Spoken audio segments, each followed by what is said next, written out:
Bonjour à tous, je refais cette vidéo parce que je l'avais fait à l'époque, très tard dans la nuit, parce que je suis tombé sur le truc et je me suis dit je vais le faire sur l'instant, j'étais un peu étonné, voilà, il était un petit peu trop tard, et je prends des somnifères, donc du coup le soir je suis un peu HS, je m'en cache pas, hein, c'est pas, voilà.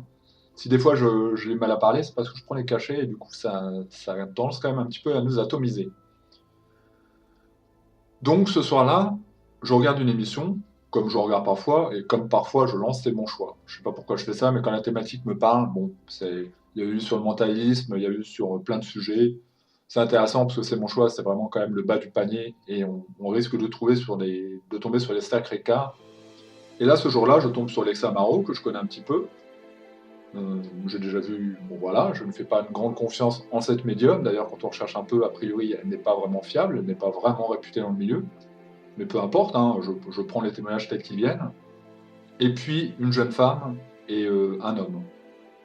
Alors peu importe les prénoms qu'ils vont donner, puisque les prénoms sont factices et qu'ils sont inutiles. Ils auraient pu s'appeler euh, Thomas et Juliette, c'est la même chose, c'est pas grave, parce qu'on leur donne des prénoms. Voilà, on les caste et puis on donne un prénom, ou c'est eux qui le choisissent. En tout cas, vous comprendrez pourquoi je dis ça. Donc peu importe le nom et prénom qu'ils ont, ils en ont changé par la suite. C'est le miracle de la télévision. Donc ils sont médiums, ils sont en couple, ils ont des ressentis, la jeune femme travaille avec son pendule, ils vont parler un peu des esprits qu'il y a sur le plateau, elle ressent les énergies. Ouh, c'est incroyable, je suis impressionné. Et puis voilà, je laisse dérouler l'émission, moi je ne les connais pas plus que ça. Comme je vous le disais, bon pourquoi pas, hein, ça peut être vrai, ça peut être faux, enfin j'ai plutôt tendance à penser que c'est faux, mais pourquoi pas, dans l'absolu. Et puis le fait est que cette nuit-là, j'ai une intuition, enfin c'est pas une intuition, j'étais guidé vers quelque chose, je tombe sur une autre vidéo que je lance, et donc il était sur, c'était quoi l'émission? Bon, les liens sont en dessous de toute façon, vous n'aurez pas à chercher longtemps. C'était C'est ma vie, Esprit es-tu là? Là encore on est sur du haut level, je sais même pas sur quelle chaîne c'est, NRJ12 ou quelque chose comme ça. C'est ma vie, Esprit es-tu là? Et là on tombe sur deux personnes qui ressemblent très très fortement quand même à la jeune femme et au jeune homme du documentaire d'avant, qui était médium. Mais là, d'un seul coup, ils habitent dans une maison hantée et ils ont peur. Donc ils ont peur, et ils sont victimes de phénomènes paranormaux. Le problème, c'est qu'ils se ressemblent vraiment beaucoup. Beaucoup, beaucoup. À tel point que je pense que je peux les authentifier et je suis absolument sûr que c'est eux. Jusqu'au tatouage du jeune homme. Et quant à dire que les prénoms étant changés, vous pourrez vérifier, les prénoms ont été changés. Évidemment, ça pose problème parce que dans l'émission de C'est mon choix, avait été invité un sceptique qui s'appelle Jean-Michel Abrassard, qui a été assez mal reçu par ses médiums en carton, et puis aussi par Stéphane Alix. Il parlait surtout de son entrevue avec Stéphane Alix, qu'il a pris de haut, il avait étudié son livre a priori, il avait lu dans le train, mais Stéphane Alix pensait qu'il n'avait pas lu, enfin voilà. Il a eu vraiment un accueil très négatif, et finalement sur le plateau il a été un peu moqué, on voyait dans les commentaires euh, des gens qui disaient qu'il avait un physique un peu particulier, qu'il avait une attitude un peu particulière, et c'est vrai qu'à un moment on a l'impression qu'il parle dans le vide. Alors l'explication qu'il donne, je ne sais pas si c'est la vraie. En tout cas, dans son podcast, il dit qu'en fait, il avait des retours et que du coup, il parlait pas vraiment dans le vide, qu'il pensait qu'on l'entendait, mais que enfin, c'était pas une hallucination. Moi, je pense, mais ça, c'est que mon opinion en moi, qu'il a un côté un peu autiste, que c'est quelqu'un au contraire de très pointu. C'est pourquoi j'ai du mal à écouter ce qu'il appelle ses balados sceptiques. Je trouve qu'il part un peu dans tous les sens, mais ça prouve plutôt une grande intelligence. Et or, ce jour-là, il s'est fait démolir par Stéphane Alix, par les médiums qui étaient présents sur le plateau, alors que c'est pas légitime. Il a été faire le travail difficile parce que, en fait, les sceptiques, la plupart du temps, refusent de le faire. Et il disait que c'était important, sans doute, de le faire. Donc, ils étaient à deux à parler de cette thématique. Est-ce qu'on doit, en tant que sceptique, en tant que zététicien, même si beaucoup refusent cette étiquette, est-ce que c'est utile d'aller sur les plateaux télé? Parce qu'effectivement, à chaque fois, ils se font démolir. La seule émission à peu près, enfin vraiment, à mon sens, intelligente qu'il y a eu, c'était Stéphane Alix, justement, dans Enquête extraordinaire, mais il n'a pas fait appel aux sceptiques. Hein. Tous les autres émissions, c'est mon choix, c'est NRJ12, c'est. Enfin voilà. Est-ce que l'apport sceptique est vraiment important? Vu comment c'est traité, j'en suis pas sûr. En tout cas, vous pouvez faire les vérifications. je suis totalement sûr que c'est eux, hein, il n'y a pas de doute possible. La jeune femme, c'est bien elle. Donc, dans une première vie, elle était médium, et puis après, elle est devenue, je sais pas comment on peut le dire, elle était victime de témoins, enfin, témoin plutôt des phénomènes surnaturels. Le jeune homme, c'est bien le même, enfin, on peut comparer, hein, il y a le boucle d'oreille, il y a les tatouages, il y a plein de trucs qui font qu'on peut dire que c'est les mêmes. Évidemment, on pourrait dire que c'est les mêmes, éventuellement, et que pourquoi pas dans une vie ils ont été médiums et que dans l'autre ils ont été victimes de phénomènes paranormaux. Sauf que même les prénoms ont changé. Ça, c'est assez magique quand même. Dans une vidéo, ils portent un prénom, je ne sais même plus lequel, comme je disais, c'est pas important. On les casse au début où ils s'inventent un prénom, puis dans le vidéo, ils ont un autre prénom. Et si vous êtes honnête, vous direz que c'est les mêmes. Vous allez les reconnaître et dire bah oui, c'est eux. Il est fort probable qu'ils aient tourné dans d'autres choses. Ce qui semble montrer quand même que c'est mon choix, j'en doute pas beaucoup, hein, oriente clairement ces sujets. Et que potentiellement même ils payent des acteurs. Mais là encore, je m'avance. Je sais pas, peut-être que ces gens-là sont présentés. C'est pas la même mission. C'est mon choix, c'est deux émissions différentes, hein. Donc c'est mon choix, on leur dit voilà, je suis médium. Ok, bah venez. Tout en sachant que sur le plateau, Evelyne, je vais dire Evelyne Delia, non, Evelyne Thomas, je crois, était plutôt sceptique et rieuse, mais en même temps, c'est souvent le rôle qu'elle prend. Bon, j'aime pas tellement cette, j'allais dire jeune femme, elle est même plus jeune vraiment, ça fait un petit moment qu'elle est... D'ailleurs, avant, elle était sur la 3, je crois, puis maintenant, elle est sur les chaînes un peu subalternes. Enfin voilà, peut-être que l'explication n'est pas très claire, mais regardez les deux liens, vous comprendrez un peu comment la télé peut nous manipuler, comment on peut... Et puis aussi, si vous êtes dans le monde du paranormal, comment ça donne une mauvaise image du paranormal, et pour les sceptiques, ça fera confirmer vos croyances, que quand même, il y a beaucoup d'escrocs dans ce monde-là, et que l'apport de la télévision n'est pas nécessairement intéressant. Mais ça, c'est vraiment un vrai débat dans la zététique. Est-ce qu'on doit encore aller sur les plateaux télé? Certains s'y refusent. Je connais des gens qui seraient plus habilités à le faire. Moi, j'aime bien Richard, mon voisin, qui est un sceptique, qui a l'air assez pédagogue, qui a l'air, voilà, il parle simplement. D'ailleurs, il donne des cours à des étudiants, mais il se refuse à faire des émissions de ce type, hein. C'est pas son truc. Il aime pas faire ce genre de choses, alors qu'il aime parler à des étudiants. Ça montre un peu qu'il a pris du recul par rapport à tout ça. Et une autre personne qui souvent fait des plateaux télé, c'est un autre sceptique, hein. Comment s'appelle-t-il? Florent Martin, de l'Observatoire zététique, hein, qui lui, je l'ai vu, effectivement, sur des reportages d'énergie 12 et autres, hein. On le voit donner un petit peu son avis. Je me rappelle notamment d'un extrait sur la TCI, d'une émission sur la TCI, je ne sais plus laquelle, où on entendait un bruit qui ne ressemblait absolument pas à un bruit de canalisation, pour être honnête, hein, mais plutôt à une voix. Donc moi, pour moi, c'était un fake, hein. C'est-à-dire que soit on entendait vraiment la voix d'un mort, soit c'était un fake, une bande manipulée. Et il avait dit que c'était un bruit de canalisation, un bruit dans les tuyaux. Ouais. Il y a un moment où il faut peut-être arrêter de. Enfin, où il faut mettre le casque, hein, pour prendre le temps d'écouter et se dire ah non, mais là, vous vous foutez de ma gueule en fait. C'est une bande, c'est manipulé, je j'entends bien que c'est une voix. Pour moi, c'était évident que c'était pas un bruit de tuyau ou un bruit de claquement dans les murs, c'était vraiment comme une voix. C'était trop audible, hein. C'était vraiment une voix qu'on entendait, donc à mon sens, c'était plutôt un truc qui a été manipulé. Et il argumentait sur des vieux ressorts finalement psychologiques des années, on a l'impression que ça n'a pas été réactualisé, de Marcello Bacci, par exemple, je ne sais pas comment on le dit, l'italien, qui avait truqué, et que la TCI n'était que hallucination auditive, que pareidolie auditive. Euh, certes, mais il faudrait peut-être un peu plus expérimenter la chose que ça, à mon sens. Mais effectivement, il manque aussi beaucoup de personnes qui répondent à l'appel. Et j'ai fait une très longue vidéo où j'essayais d'amener les sceptiques vers les croyants, ceux qui ont des croyances vers les sceptiques. Mais tout a prouvé, tout a eu tendance à prouver qu'effectivement, les gens qui avaient des croyances, qui faisaient de la TCI, n'avaient pas eu envie d'aller vers les sceptiques. Notamment pendant l'émission Les Extraordinaires de BTLV, et pourtant ils ont eu un accueil plutôt favorable, puisque BTLV voulait prouver qu'il y avait des phénomènes paranormaux en fait, hein. Ils étaient, donc d'emblée ils disaient on veut prouver que ça existe, ce qui est plutôt mal barré pour une expérience dite scientifique. J'avais fait un appel à tous les TCistes de France, il n'y en a pas un seul qui a levé la main. C'est tout, c'est comme ça. Je vous parle de faits réels, hein. J'avais fait un appel à tous les TCistes, bien avant que l'émission commence. en disant réellement, parce que je le pensais vraiment. Il y a des médiums, il y a beaucoup de médiums qui ont été sélectionnés. Il y a des gens qui faisaient du remote viewing, donc on va dire que c'est lire par exemple des cartes à distance ou autre. Il y a des gens qui faisaient de la télépathie, des gens qui faisaient des rêves, des gens qui faisaient du channeling.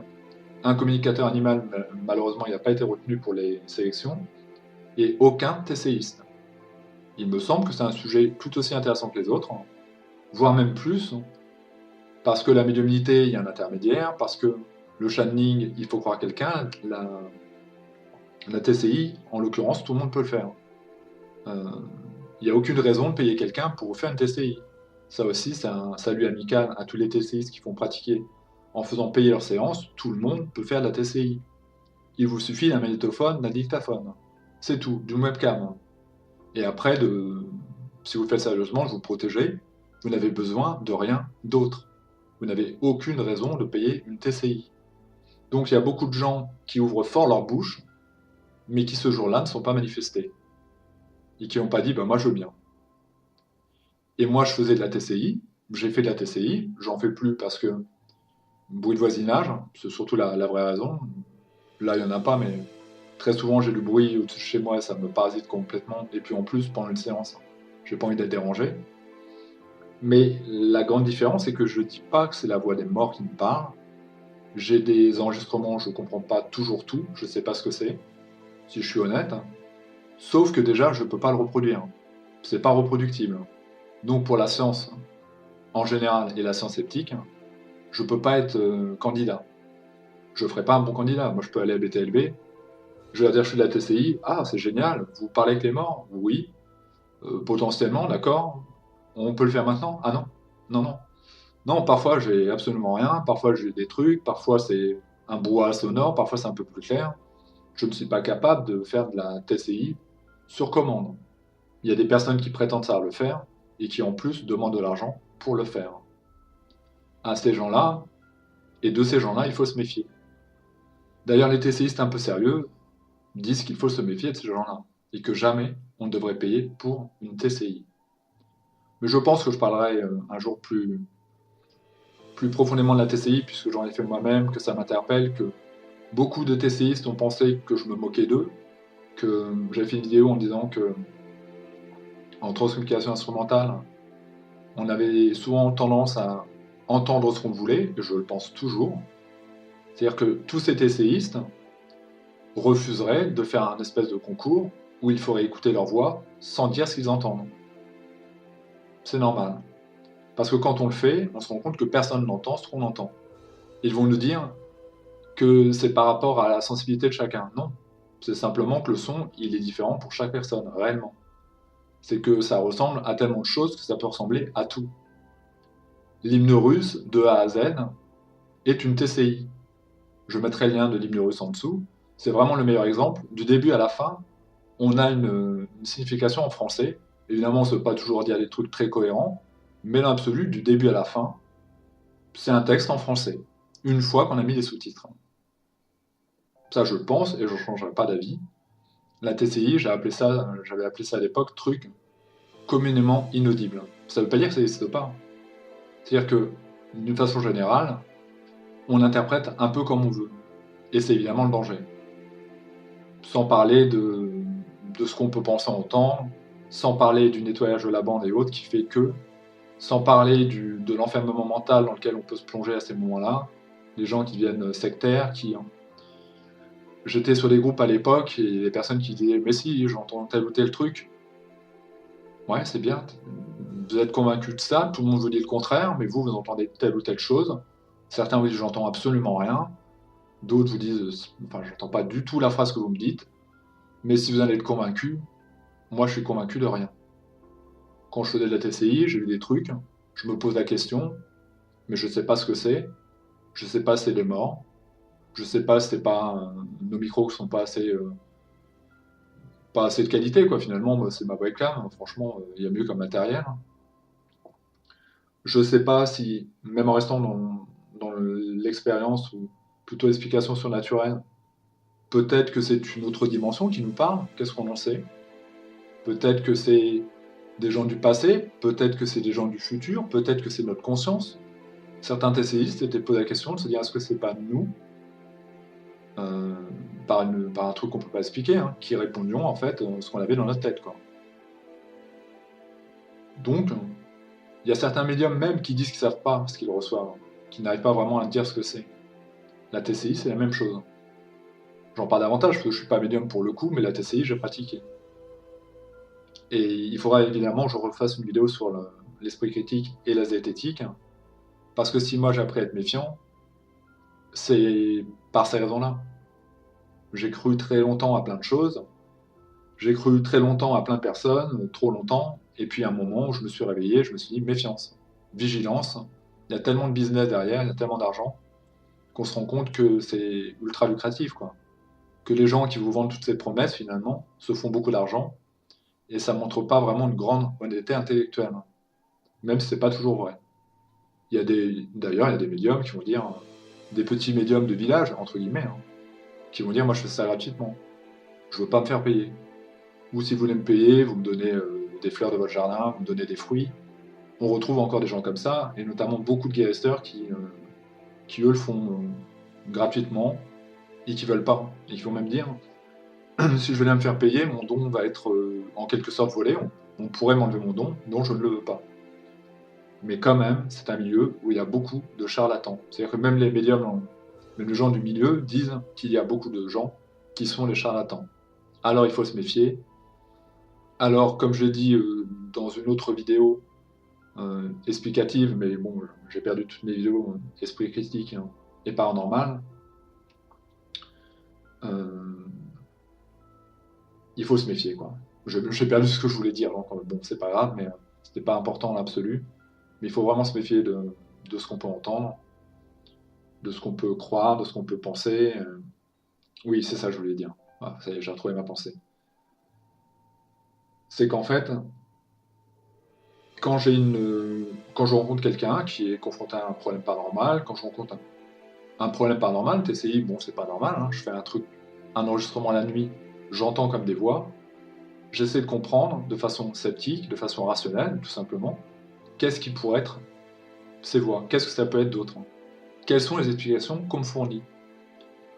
Peut-être que je vais pas aimer, peut-être que, enfin, je vais pas y croire, peut-être que je vais me dire non, c'est pas ça, mais c'est pas grave, je vais écouter. Qu'est-ce qui, voilà, les ovnis, qu'est-ce que la science sceptique dit, qu'est-ce que la science dit.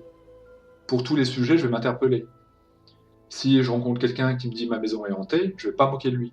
Et un bon sceptique ne devrait pas se moquer d'une personne, même les gens qui travaillent vraiment, je ne me dis pas zététicien, hein, pas du tout, mais qui sont vraiment dans l'esprit critique, qui sont même des vulgarisateurs qui font que ça, ne devraient pas se moquer, mais plutôt réfléchir en ces termes, c'est possible, enfin en tout cas moi je réfléchis comme ça, parce que je suis ouvert vraiment, et que je suis donc pas un sceptique, mais je m'intéresse aux outils qu'ils peuvent donner. Euh, je rencontre, je rencontre quelqu'un qui me dit que sa maison est hantée, bon ok pourquoi pas. Quelles sont les options? Bah sa maison est peut-être vraiment hantée, c'est possible. Deuxième option, ça peut être une personne qui a des problèmes psychologiques, hein. C'est possible aussi, hein, je connais pas son état mental. Troisième option, il peut se tromper. Il peut penser qu'il y a des phénomènes, puis qu'en fait, il n'y en a pas. Euh, Là aussi, j'ai été victime très souvent de mes sens, où j'ai cru des choses, et où je m'étais trompé, et où on m'a fait des blagues.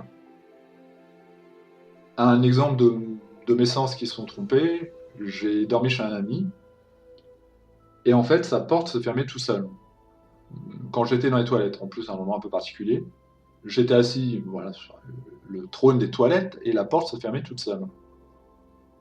Pendant un moment, j'ai pensé à l'explication paranormale, parce que je la réouvrais et elle se refermait. Je cherchais à comprendre, il n'y avait pas de défaut sur la porte, il n'y avait pas d'autres trucs, et j'ai fini par comprendre que c'était le plancher, une latte du plancher, qui faisait bouger la porte, et la porte se refermait.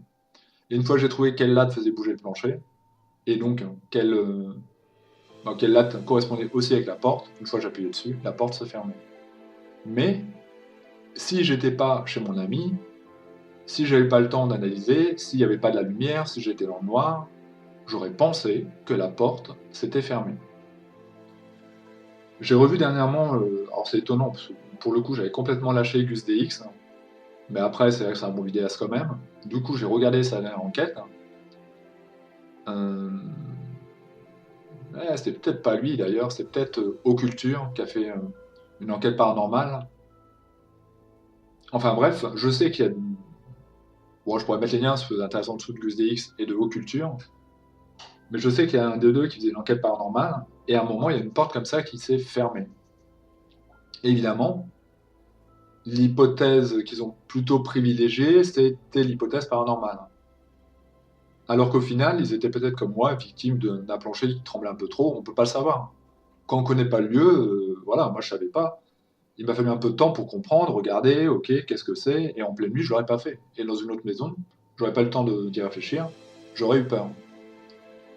Et même Gus DX, c'était intéressant cette enquête parce que du coup, bon, je vous spoil, il pense qu'il est victime de phénomènes paranormaux, surtout à l'extérieur d'une maison, parce qu'en fait, il se passe pas grand-chose dans la maison, juste quelques trucs, mais enfin, c'est quand même, ça peut être un animal, enfin, c'est très léger, il le dit lui-même.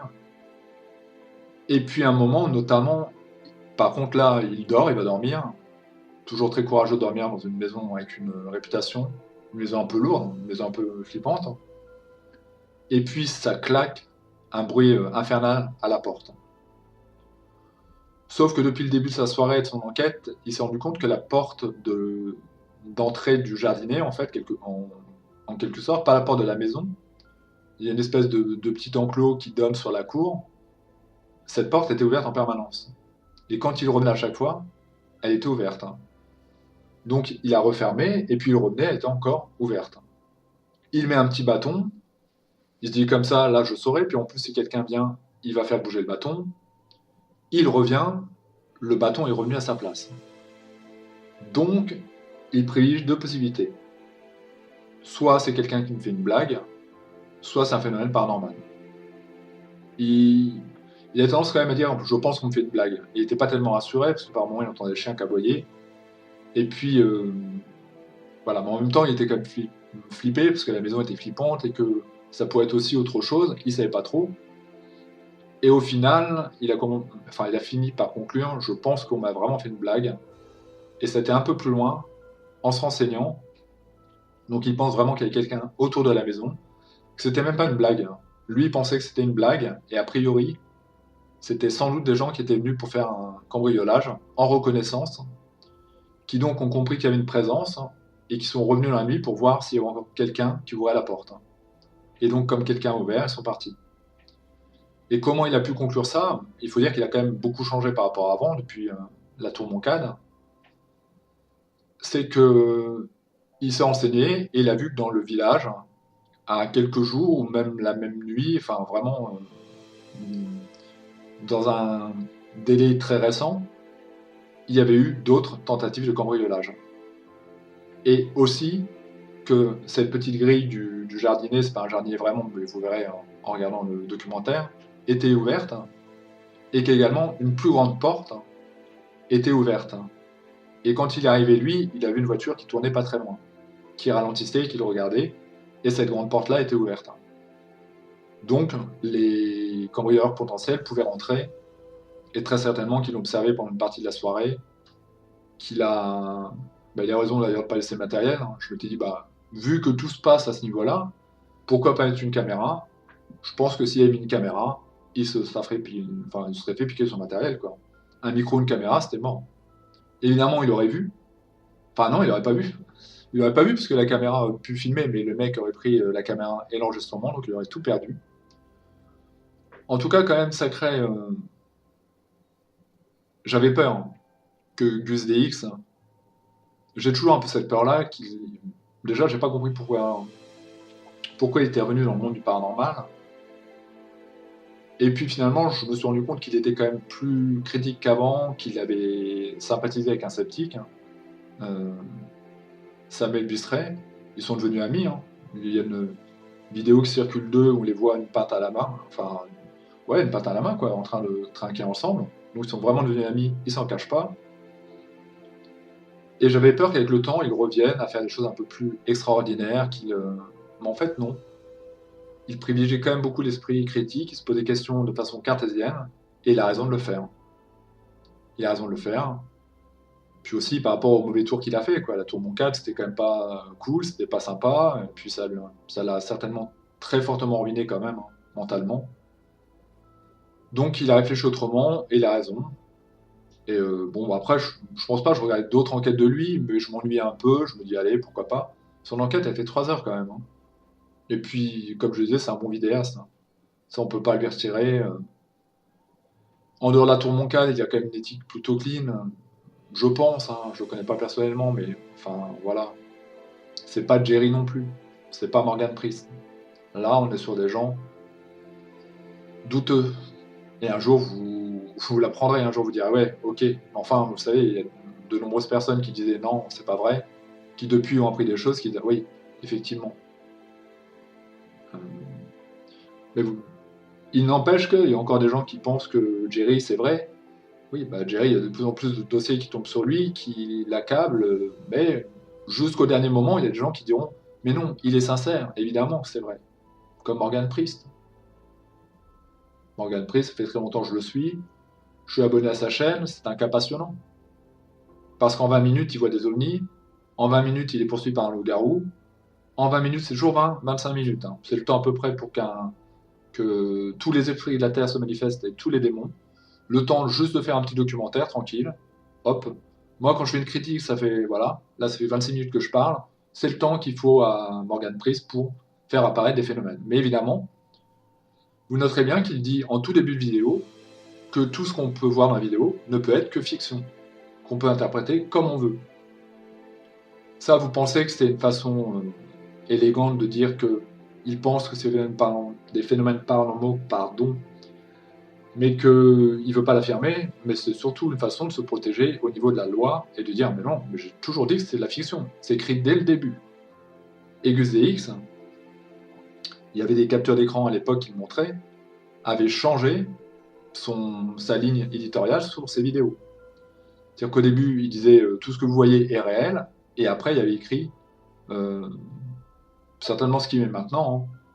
Tout ce qui va être dit dans cette vidéo ne peut être qu'interprétation, on peut se tromper, enfin voilà, c'est une façon de se protéger. Mais je pense que dans le cas de Gus DX, il a vraiment appris de la leçon, et que du coup, c'est aussi une vraie prise de conscience qu'il faut faire attention à ce qu'on dit, et qu'il est poursuivi, enfin, il est poursuivi, qu'il est peut-être poursuivi par des entités, oui, mais qu'il est suivi par des jeunes, et du coup, il ne peut pas dire n'importe quoi.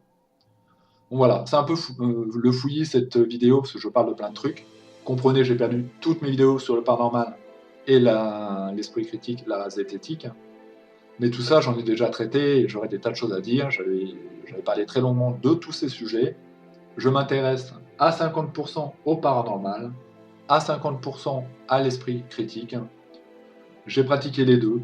J'ai été pendant, on va dire, 20 ans de ma vie à lire des livres sur la magie, sur la pensée positive, sur tout ce qui pouvait apporter quelque chose, en me rendant compte au final que ça m'avait surtout appris à dépenser beaucoup d'argent pour rien. Vraiment, je le dis comme je le pense. Et puis après, j'ai passé 20 ans de ma vie à étudier les phénomènes paranormaux de façon plus critique. C'est-à-dire qu'à un moment, je me suis dit, stop, arrête de croire n'importe qui, n'importe quoi.